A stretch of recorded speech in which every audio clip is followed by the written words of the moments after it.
are you? Binibining Concepcion? I'm actually sick at the moment, but I'm trying to power through your event tonight. Well, you've got this. Hindi naman halata na may sakit ka ngayon, but you're gonna work through this. Alright, so now it's time to choose your judge.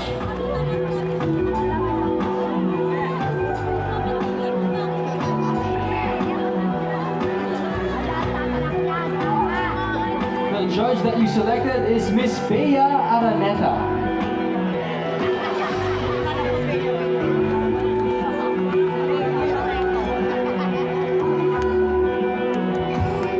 Hello, good evening, contestant number 9, Miss Concepcion. Good evening, Ma'am Bea.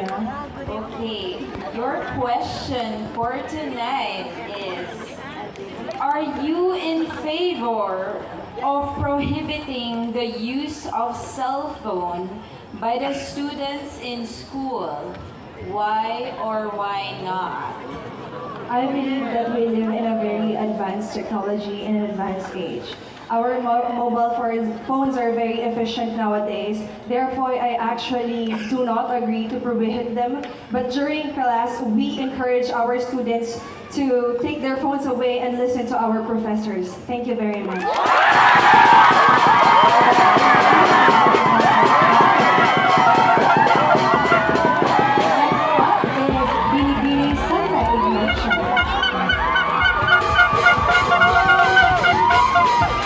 Hello, good evening.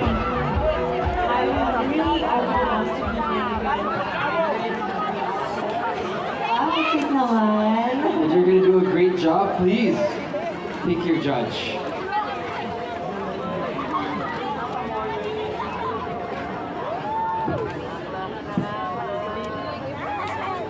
You picked Miss Lylin Zhu.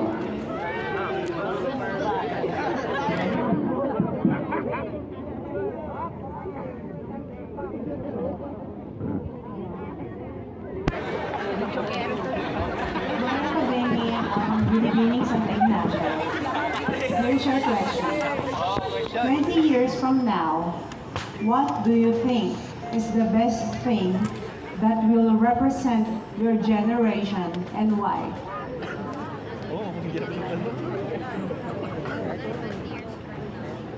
I think the best representation of our generation is to be brave and not to surpass any pressure that is coming from the society. We are braver, we are something that we can encourage people to do and and to be the best version of themselves. Because joining Bb.Kanlahi, just like me, I want to empower women, and by doing that, I want to touch the minds of the people, and I want to be an ambassadress of goodwill in our province. And by doing that, 20 years from now, I know that it will give an impact to our society. Thank you so much.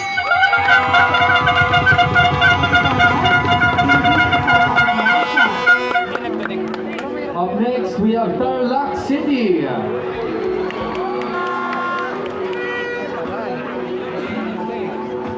Alright. Ang hometown mo, nandito tayo ngayon. Baka gusto mo bumati sa mga kababayan mo. Hi everyone, thank you so much for supporting me. Alright. Tarlac City, please. And with that, you may pick your judge.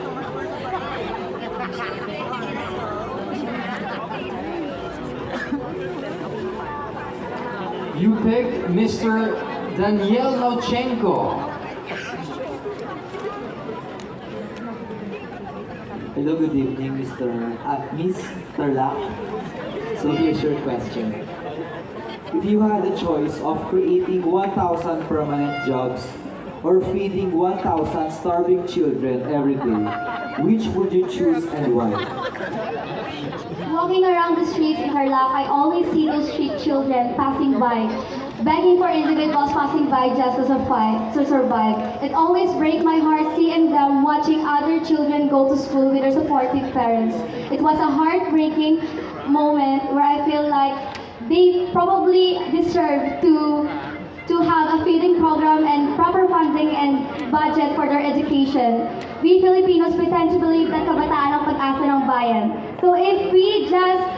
focus on our children, then we can probably make a notable difference, not just in our community, but also in the whole world. Thank you. Thank you so much, Carla. Now let's hear for Bb. Bang Bang.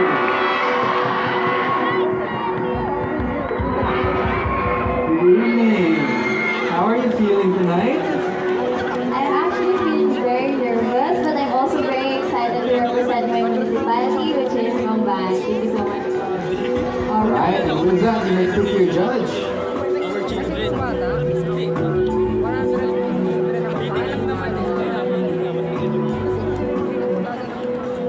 You pick Miss Gabrielle Basiano. Hi, good evening, everyone. Good evening, candidate number 12. Good evening. So your question is, which profession deserved the highest salary and why? Can you please repeat the question? Alright. Which profession deserved the highest salary and why? As a nursing student, I want to be the healthcare profession to have the most salary in this Philippines, because not only they have the responsibility to save the lives of others, but they also have the courage of fighting for others people's lives. And I realized that life is a collection of setbacks and obstacles, overcoming adversities and taking life lessons. One by one, we collect this experience to fuel our burning passion to triumph in our journey. And tonight, I would like to become a representation of every Tarlaqueña that shines bright, regardless of situation and challenges, and brave enough to conquer any trials. Thank you. Maraming salamat, Bangban. Up next, we have San Jose.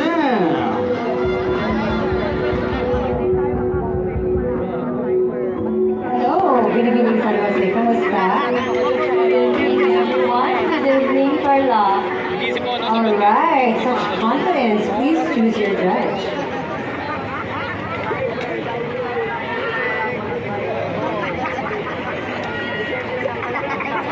Your judge is Miss Amanda Bb.Kanlahi. Good evening, everyone. Good evening, Miss San Jose. Here's your question. There have been recent deaths of youths that were bullied online. If the victim committed suicide, should the bully be prosecuted? Can you please repeat the question, ma'am? There have been recent deaths of youth that were bullied online. If the victim committed suicide, should the bully be prosecuted? I believe that we are all not perfect. We commit mistakes, and I don't want the bully to be prosecuted. They should have the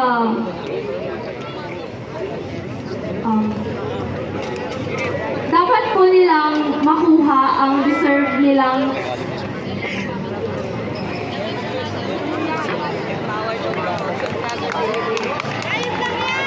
naniniwala po ako na lahat tayo ay nagkakamali at hindi po ito rason upang tayo ay i-prosecute or patayin, kundi dapat itong maging lesson sa ating lahat upang maging better person at yun lamang po. Maraming salamat.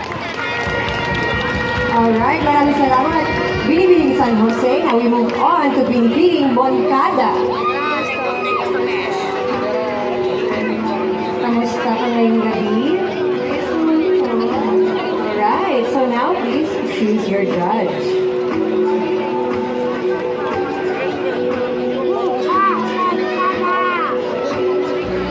Your judge is Attorney Raul Cannon. Pero ba't ikaw yung naging bias nito? Hindi, wala si Andy namin. Si John. Good evening. Kasi ikaw in-invite ka niya, Miss Ray. Si John hindi naman in-invite. Cyberbullying is one of the greatest problems in the world today. How would you propose to solve this?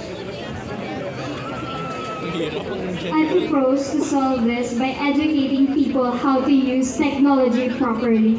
Of course, technology has the power to change your perspective in a way that educating people how to use properly the technology, we will be able to prevent cyberbullying, and we will be prevent also some complications such as suicidal thoughts of the victim. Thank you. Maraming salamat, Binibining Mongkada. Up next, we have Binibining Victoria.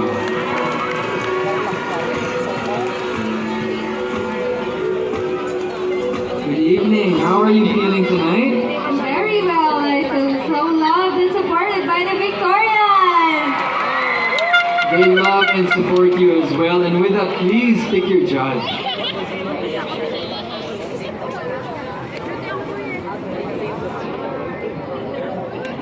Your judge is Mr. Derek Lauchenko.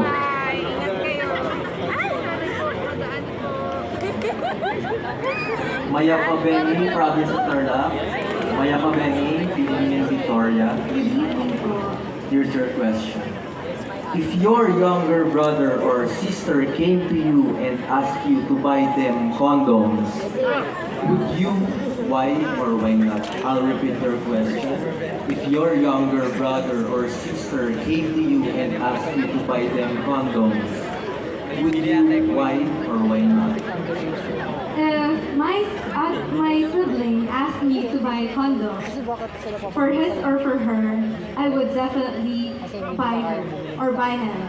Because we now live in the society where we are in an era where it is we are being dominated by technologies, and children should be educated, should be sexually aware, should be sexually educated, because it is for them to be responsible, and it is for them not to commit any mistake that they will regret in the end. Thank you.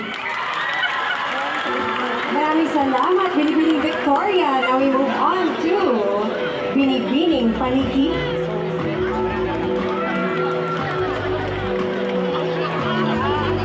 Hello, Binibining Paniki. Oh, what is this in your hand? Rosary po. Oh wow, this is my first time seeing a contestant and have a rosary. It's amazing that you have this guidance and protection with you, I assume. That's my lucky charm. I see. All right. Well, now it's time to choose your judge for tonight.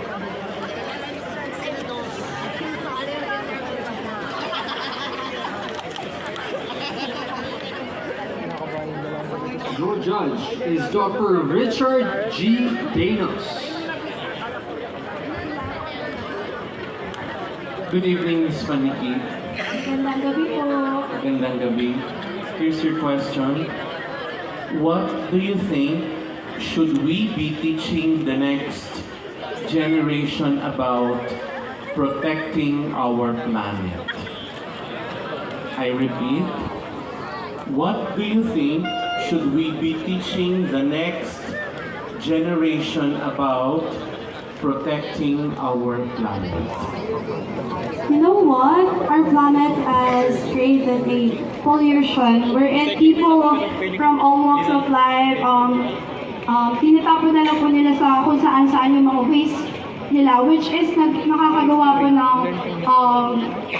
nakaka-pollute even in the air, water, and I believe if I can teach the next generation to have a proper waste generation, then the planet Earth will be a better place to live. Thank you. Maraming salamat, Binibining Paniki. Up next, we have Binibining Anao. Hello, Bb.Kanlahi. How are you? It's actually my second time around, so I'm a bit nervous, but feeling motivated and almost fulfilled. Hindi ka na kalabagbaguhan sa stage. Please choose your judge.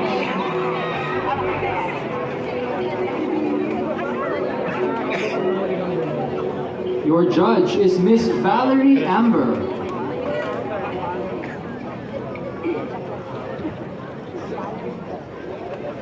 off, I want to greet everyone. Happy International Women's to all the women out here tonight. Everyone is a queen. I praise you. I salute you all. So my question for tonight is, many mainstream artists today are conveying negative messages through their lyrics. Do you believe they should be played on the radio or music platforms? Why or why not? Would you like me to repeat the question? So many mainstream artists today are conveying negative messages through their lyrics. Do you believe these should be played on the radio or music platforms? Why or why not?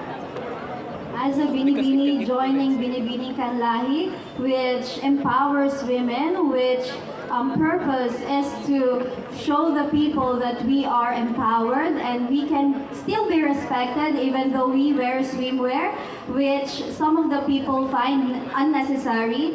I think these songs should be prohibited, at least to younger generations, because I think younger generations still do not have enough understanding of things like this. And I think that they should not be encouraged to understand certain words such as this, but because in our age, in my generation, I think it's also, there's a part of me who is okay with it. Thank you.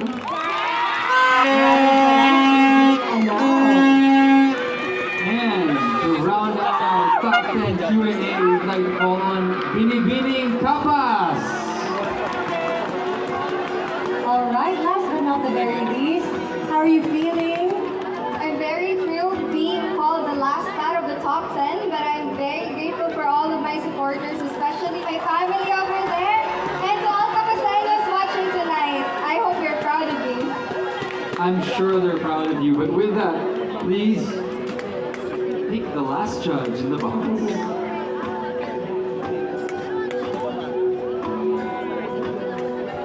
And your judge is Mr. Kirk Bondan.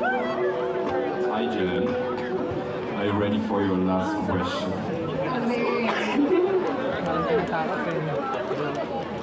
If you had a terminally ill relative who asked you to help him or her die, what would you do? Once again, if you had a terminally ill relative who asked you to help him or her die, what would you do? If I have a terminally ill relative, I would not help him or her die. Because at the end of the day, God has given us this life and we should treasure it. I know for a fact that I love that relative, but I would still not pursue that wish she was asking me, because love or God has created all equal, and I think we should respect one another and we should not kill. It's one of the commandments of the Lord, and I believe that we shouldn't bypass that. For the end of the day, life is very important. We only live once. We have to treasure it, love our loved ones while they're still there, because we only live once. Thank you. Alright, and in the question and answer portion, with a bang, Bb.Kanlahi. Ladies and gentlemen, a round of applause for our top 10 candidates of Bb.Kanlahi 2023. They did such a good job. And just so you guys know, 50% of their score will be added, and it will be coming from the Q&A portion that you all just witnessed. yes, and when we come back, the top 10 semi-finalists will try to convince the judges for the last time that they have what it takes to win it all. The segment for the Poison Charm segment.